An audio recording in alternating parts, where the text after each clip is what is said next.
started subtly, a creeping fatigue that wrapped itself around me like a shroud. Then came the dizziness, a disorienting waltz with the world spinning too fast. The simplest tasks, once effortless, became Herculean feats. My body, once a reliable vessel, had turned against me, its inner workings going haywire. I was trapped in a prison of my own flesh, held captive by an unseen enemy. My heart raced, my blood pressure plummeted, my digestion rebelled. Every breath felt like a victory, every day a battle against an invisible foe. This was my introduction to dysautonomia.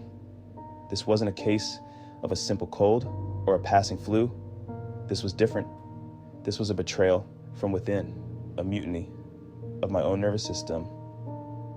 I was lost in a medical wilderness, desperate for answers, for a diagnosis, for a lifeline back to normalcy.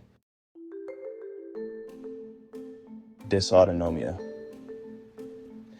The word itself sounds like a medical mystery, a riddle whispered in the hallways of hospitals.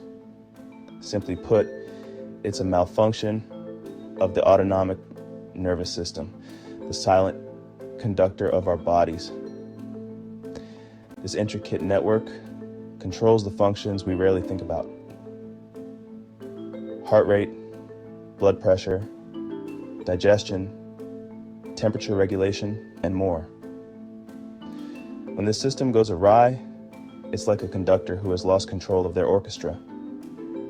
The music, once harmonious, becomes a cacophony of discordant notes.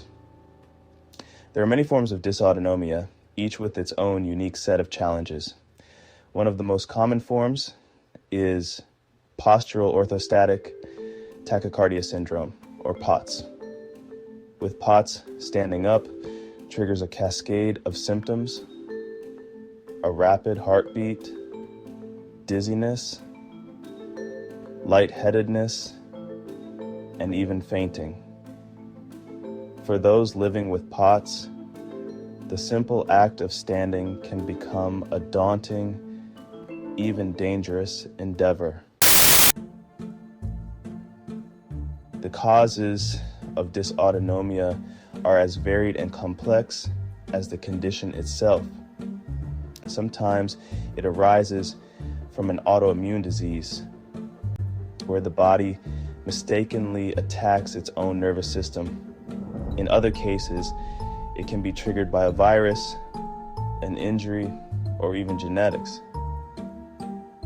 For me, the seeds of dysautonomia were sown after a particularly nasty bout of the flu. I remember feeling incredibly weak, my heart pounding even when I was lying down. First, I dismissed it as lingering fatigue, but the symptoms persisted, growing more intense with each passing day. My body, once a source of strength and vitality, had become a battleground. The virus, it seemed, had disrupted the delicate balance of my nervous system, leaving behind a trail of chaos and confusion. This was my reality, and I was determined to fight back. Living with dysautonomia is like navigating a minefield of unpredictable symptoms.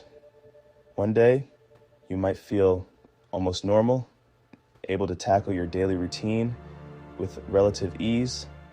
The next day, the simplest tasks, like taking a shower or preparing a meal, can feel insurmountable. The fatigue is relentless, a heavy cloak that saps your energy and motivation. The dizziness is a constant companion, a disorienting sensation that makes the world tilt and sway. Then there's the brain fog, a frustrating inability to think clearly, to focus, to remember even the simplest things. But the symptoms go far beyond the physical. Dysautonomia also takes a toll on your mental and emotional well-being. The constant battle against your own body can lead to anxiety, depression, and a profound sense of isolation. It's an invisible illness, one that's often misunderstood and dismissed by those who haven't experienced it firsthand. Getting a diagnosis of dysautonomia can be a long and arduous journey because the symptoms are so varied and can mimic so many other conditions. It's often misdiagnosed or dismissed as all in your head by numerous providers. Countless doctor's appointments, each one ending in frustration and despair. Some doctors suggested it was stress, others pointed to anxiety or depression. I underwent a battery of tests, blood work, EKGs, MRIs, all coming back normal. But I knew in my heart that something was very wrong. The turning point came when I finally saw a neurologist who specialized in autonomic disorders. He listened patiently to my story, carefully reviewed my medical history, and ordered a tilt table test. This test, which involves being strapped to a table and tilted upright, measures your heart rate and blood pressure response to changes in posture. I also had a skin biopsy on 3 sections of my left leg. The results were undeniable. I had POTS, a form of dysautonomia. There's no one-size-fits-all cure for dysautonomia, but there are treatments that can help manage the symptoms and improve quality of life. For some, lifestyle modifications like increasing salt and fluid intake, wearing compression stockings, and engaging in regular exercise can make a world of difference. In more severe cases, intravenous therapies like IV saline and IV immunoglobulin, IVIG, can be life-changing. For me, the combination of increased salt and fluid intake, compression stockings, and regular exercise provided some relief. However, it was IVG and weekly IV saline infusions that truly turned the tide.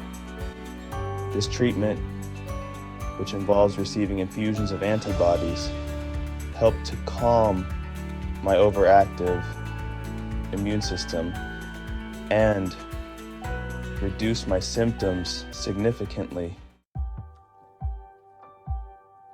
My journey with dysautonomia has been a roller coaster ride of ups and downs, of moments of despair and glimmers of hope. There were times when the darkness threatened to consume me, when I felt like giving up. But then I would remember the things that mattered most. My family, my friends, my passions, that being music, and I would find the strength to keep going. I learned to listen to my body, to pace myself, to adapt to my new normal. I discovered the power of community, connecting with others who understood my struggles and celebrated my triumphs. Most importantly, I learned the true meaning of resilience, the ability to bounce back from adversity, to find strength in the face of challenges, to never give up hope. If you're watching this and you're struggling with dysautonomia, Please know that you are not alone. This invisible illness can be isolating, but there are millions of us out there fighting the same battle. We are a collective. Don't give up on finding answers. Advocate for yourself, seek out specialists, and connect with others who understand. There is hope. With the right treatment and support, you can manage your symptoms, improve your quality of life, and live a full and meaningful life. Remember, you are stronger than you think. You are a warrior, and you will get through this. And remember, hope is the currency of the chronically ill.